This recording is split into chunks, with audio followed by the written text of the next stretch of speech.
I'd like to briefly speak about my experience in civil engineering within the STEM program with a focus on Mr. Ferguson's class.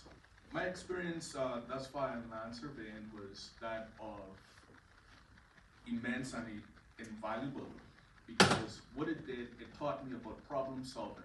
And problem solving is not a problem, it's a challenge. And with that challenge, it presents a beautiful opportunity that all of us have, is what do you do?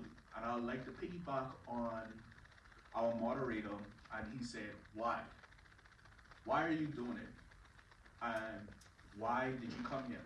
As a mature student entering into the university, I did realize that you need something to fall back on, and that's why you need a clear foundation.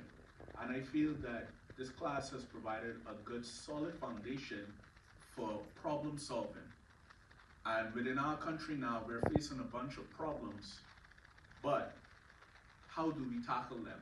And I feel that Mr. Ferguson class has provided those type of skills, because when you're out in the field, you're in mud, you're in sand, you're not in the best of conditions. But when you come back to the office and you see the value in what land has to offer for generations to come. Right. So that is one of my experience, and that is something that has stuck with me so far. I'll keep it brief and then for the next speaker. But thank you for listening. Thank you.